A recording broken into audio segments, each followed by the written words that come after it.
दैनिक Bible पठन दिन 113।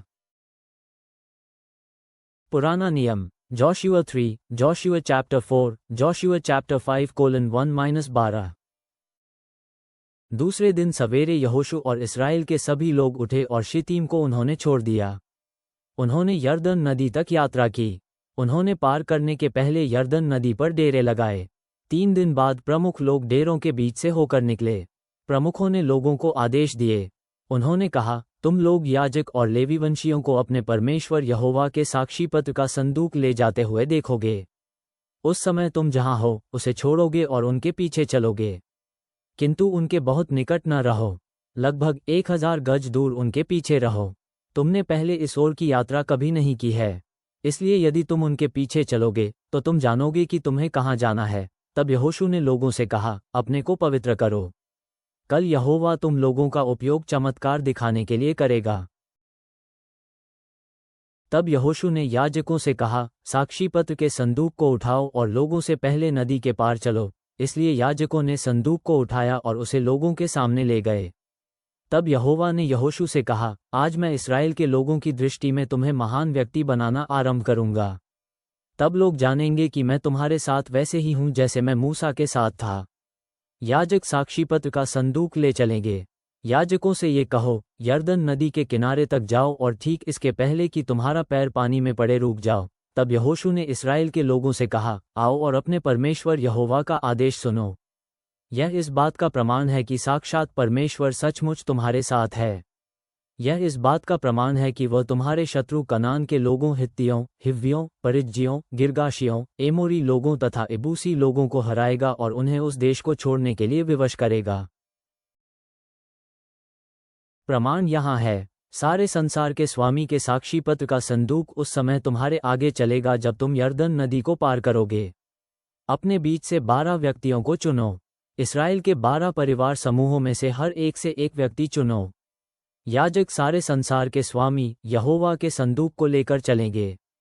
वे उस संदूक को तुम्हारे सामने यरदन नदी में ले जाएंगे। जब वे पानी में घुसेंगे तो यरदन के पानी का बहना रुक जाएगा। पानी रुक जाएगा और उस स्थान के पीछे बांध की तरह खड़ा हो जाएगा। याजक लोगों के सामने साक्षीपत्र का संदूक लेकर चले और लोगों ने यरदन नदी को पार करने के लिए डेरे को छोड़ दिया। फसल पकने के समय यरदन नदी अपने तटों को डुबा देती है, अतः नदी पूरी तरह भरी हुई थी। संदूक ले चलने वाले याजक नदी के किनारे पहुंचे। उन्होंने पानी में पांव रखा और उस समय पानी का बहना बंद हो गया। पानी उस स्थान के पीछे बांध की तरह खड़ा हो गया। नदी के चढ़ाव की ओर लंबी दूरी तक पानी लगातार आदाम तक, सारतान के समीप एक नगर, ऊंचा खड़ा होता चला गया। लोगों ने यरीहो के पास नदी को पार किया। उस जगह की धरती सूख गई। याजक यहोवा के साक्षीपत्र के संदूक को नदी के बीच ले जाकर रुक गए। जब इस्राएल के लोग यरदन नदी को सूखी धरती से होते हुए चलकर पार कर रहे थे, तब याजक वहां उनकी प्रतीक्षा में थे। जब सभी लोगों ने यरदन नदी को पार कर लिया, तब यहोवा ने यहोशू से कहा, लोगों में से 12 व्यक्ति चुनो। हर एक परिवार समूह से एक व्यक्ति चुनो। लोगों से कहो कि वे वहां नदी में देखे जहां याजक खड़े थे। उनसे वहां 12 शिलाएं ढूंढ निकालने के लिए कहो। उन 12 शिलाओं को अपने साथ ले जाओ। उन 12 शिलाओं को उस स्थान पर रखो जहां तुम आज रात ठहरो। इसलिए यहोशू ने हर एक परिवार समूह से एक व्यक्ति चुना। तब उसने 12 व्यक्तियों को एक साथ बुलाया। यहोशू ने उनसे कहा, नदी में वहां तक जाओ जहां तुम्हारे परमेश्वर यहोवा के पवित्र वाचा का संदूक है। तुम में से हर एक को एक शिला की खोज करनी चाहिए। इस्राएल के 12 परिवार समूहों में से हर एक के लिए एक शिला होगी। उस शिला को अपने कंधे पर लाओ। ये शिलाएं तुम्हारे बीच चिन्ह होंगी। भविष्य में तुम्हारे बच्चे ये पूछेंगे, इन शिलाओं का क्या महत्व है। बच्चों से कहो कि यहोवा ने यरदन नदी में पानी का बहना बंद कर दिया था। जब यहोवा के साथ साक्षीपत्र के पवित्र संदूक ने नदी को पार किया, तब पानी का बहना बंद हो गया। ये शिलाएं इस्राएल के लोगों को इस घटना की सदैव याद बनाए रखने में सहायता करेंगे। इस प्रकार इस्राएल के लोगों ने यहोशू की आज्ञा मानी। वे यरदन नदी के बीच से 12 शिलाएं ले गए। इस्राएल के 12 परिवार समूहों में से हर एक के लिए एक शिला थी। उन्होंने यह वैसे ही किया जैसा यहोवा ने यहोशू को आदेश दिया। वे व्यक्ति शिलाओं को अपने साथ ले गए। तब उन्होंने उन शिलाओं को वहां रखा जहां उन्होंने अपने डेरे डाले। यहोशू ने भी यहोवा के पवित्र संदूक को ले चलने वाले याजक जहां खड़े थे वहीं यरदन नदी के बीच में 12 शिलाएं डाले। वे शिलाएं आज भी उस स्थान पर हैं। यहोवा ने यहोशू को आदेश दिया था कि वह लोगों से कहे कि उन्हें क्या करना है। वे वही बातें थीं जिन्हें अवश्य कहने के लिए मूसा ने यहोशू से कहा था। इसलिए पवित्र संदूक को ले चलने वाले याजक नदी के बीच में तब तक खड़े ही रहे जब तक ये सभी काम पूरे न हो गए। लोगों ने शीघ्रता की और नदी को पार कर गए। जब लोगों ने नदी को पार कर लिया तब याजक यहोवा का संदूक लेकर लोगों के सामने आए। रूबेन के परिवार समूह, गादी तथा मनश्शे परिवार समूह के आधे लोगों ने मूसा ने उन्हें जो करने को कहा था किया। इन लोगों ने अन्य लोगों के सामने नदी को पार किया। ये लोग युद्ध के लिए तैयार थे। ये लोग इस्राएल के अन्य लोगों को उस देश को लेने में सहायता करने जा रहे थे जिसे यहोवा ने उन्हें देने का वचन दिया था। लगभग 40,000 सैनिक जो युद्ध के लिए तैयार थे यहोवा के सामने से गुजरे। वे यरीहो के मैदान की ओर बढ़ रहे थे। उस दिन यहोवा ने इस्राएल के सभी लोगों की दृष्टि में यहोशू को एक महान व्यक्ति बना दिया। उस समय से आगे लोग यहोशू का सम्मान करने लगे। वे यहोशू का सम्मान जीवन भर वैसे ही करने लगे जैसा मूसा का करते थे। जिस समय संदूक ले चलने वाले याजक अभी नदी में ही खड़े थे यहोवा ने यहोशू से कहा, याजकों को नदी से बाहर आने का आदेश दो। इसलिए यहोशू ने याजकों को आदेश दिया। उसने कहा, यरदन नदी के बाहर आओ। याजकों ने यहोशू की आज्ञा मानी। वे संदूक को अपने साथ लेकर बाहर आए।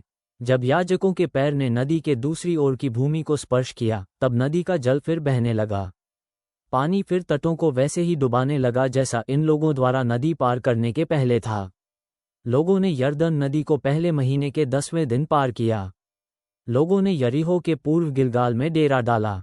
लोग उन शिलाओं को अपने साथ ले चल रहे थे जिन्हें उन्होंने यरदन नदी से निकाला था और यहोशू ने उन शिलाओं को गिलगाल में स्थापित किया।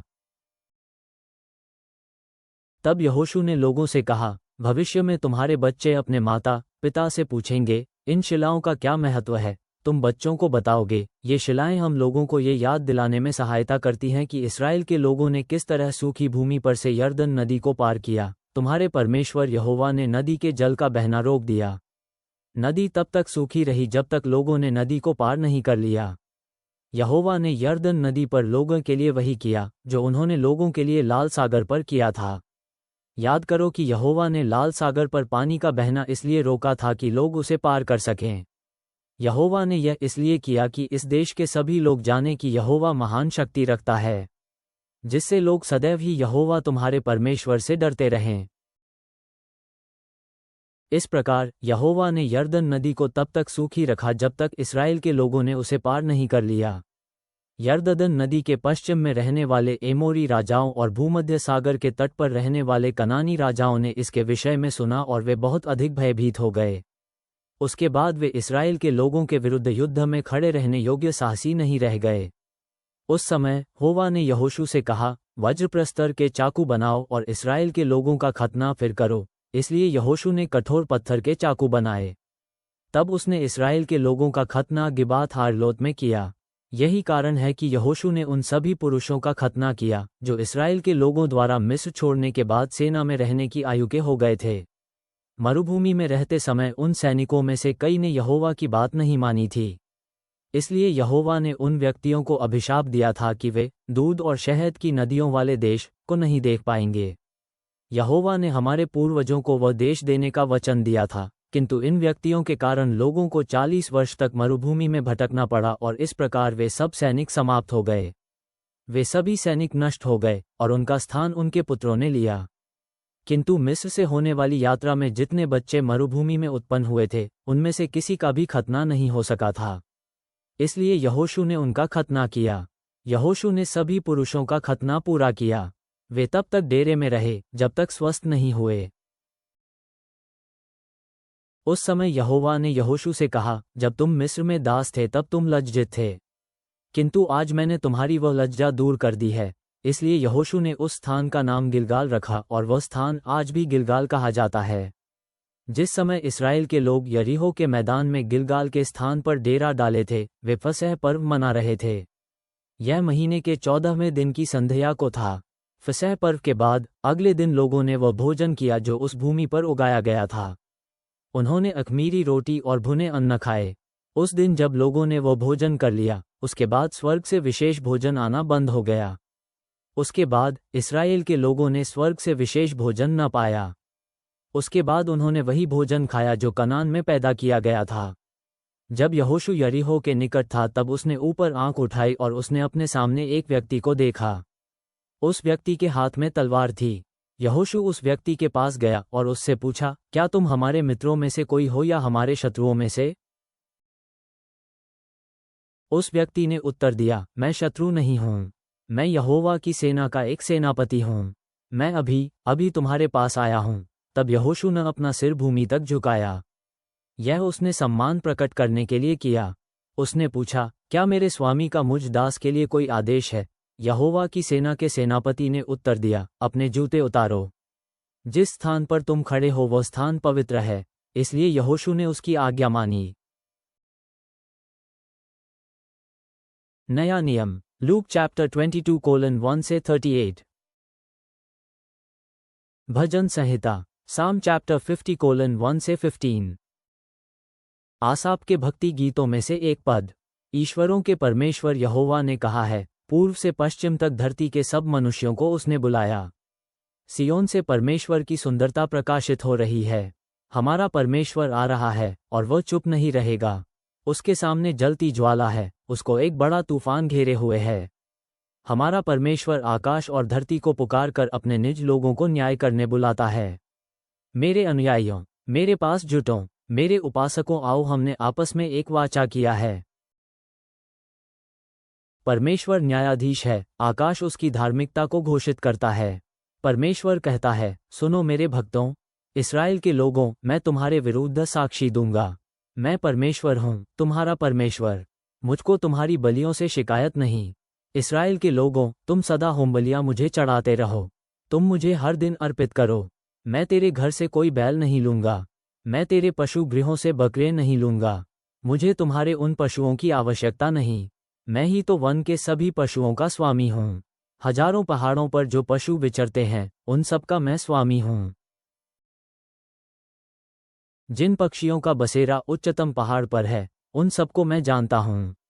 अचलों पर जो भी सचल है वे सब मेरे ही हैं। मैं भूखा नहीं हूँ। यदि मैं भूखा होता तो भी तुमसे मुझे भोजन नहीं मांगना पड़ता। मैं जगत का स्वामी हूँ और उसका भी हर वस्तु जो इस जगत में है।